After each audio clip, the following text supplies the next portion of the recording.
আসসালামু আলাইকুম বন্ধুরা, আমরা মনে হয় সবাই সীমাটা লঙ্ঘন করে ফেলতেছি। আমাদের এই যে দেখুন ভিডিওটা, এটা কার কি দোষ, খুবই কষ্টের সাথে জানাচ্ছি। ধন্যবাদ, দেখতে থাকুন সবাই।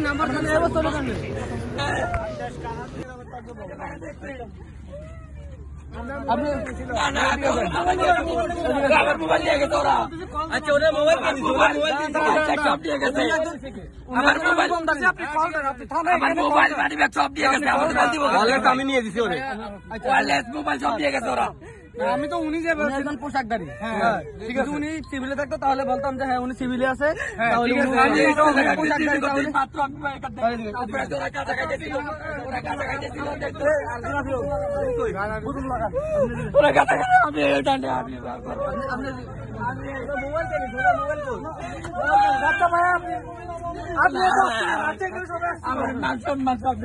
না না ভাই সমস্যা নেই, এখানে আমি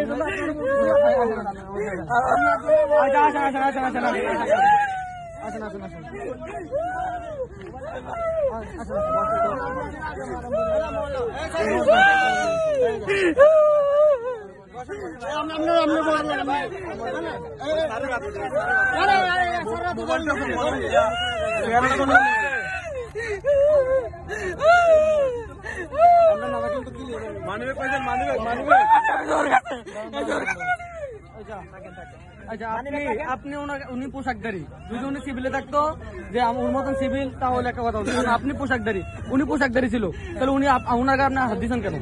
কোথায় নাই তো উনার এই অবস্থা তো কখন হইতো না। ওনার এই অবস্থা যেমন আমি আমার ইউনিফর্ম কেমন, ওনার তো থানায় তো অবশ্যই যাবো, থানায় তো অবশ্যই এলাকার কোনটা প্রধান কাজ অবশ্যই থানায় নিয়ে যাবো, আপনাকে দেখা যাবো নাকি? সবাই কই ডাকবেন, ডাকেন ওনাকে তো আমি আমার সাথে আপনার বা আমার যে কোনো একটা ভুল বুঝাবুঝি হইতে পারে না, তো সেটা তো একটা সমাধান আছে। এখন আপনার পক্ষে না বাকি যে লোককে সময় দেয় নাই পরিচয় দেওয়ার জন্য, ইনাদের মানুষ ওনাদের মানুষ এখানে আপনাদের আছে, ওনাকে পরিচয় দেওয়ার সময় দেওয়া হয়নি। কলম ধরে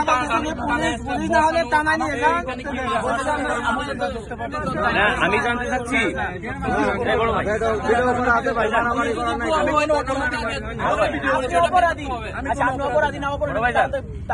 আপনি ভিডিও কিছু করা লাগবে না, আমি কথা বলতেছি, কথা বলি বলেন না ভাই, বলেন ভিডিও হইলে আমারও হচ্ছে, আপনারও হচ্ছে, এখানে স্থানীয় যারা সবার হচ্ছে। আমি তো ভয় পাচ্ছি না, আপনারও ভয় পাওয়ার কিছু না। এদিকে দাও, ভিডিও করার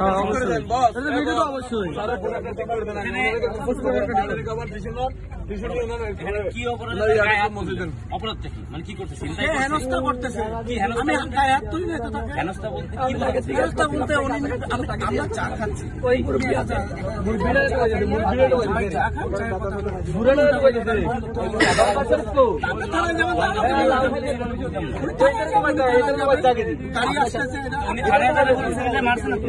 মারবো কেন ওনাকে? ওনাকে তো মারি না আমি, রক্তাক্ত কোথায় রক্তাক্ত? ওনাকে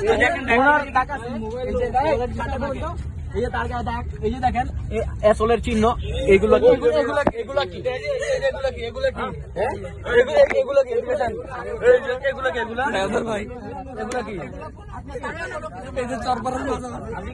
আপনি কে?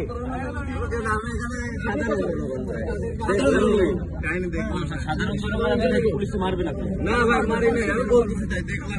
না আমি একটা জিনিস আপনাদের জানতে চাই, এই বড় ভাই আমাকে জিজ্ঞেস করবেন যে আমার আইডি কার্ড কই, কারণ আমি সিভিল, কিন্তু একটা পোশাক পরা পুলিশ তাকে আপনি জিজ্ঞাসা করছেন আইডি কার্ড কোথায়, আইডি কার্ড, এই যে আইডি কার্ড, আমার আইডি কার্ড নাই।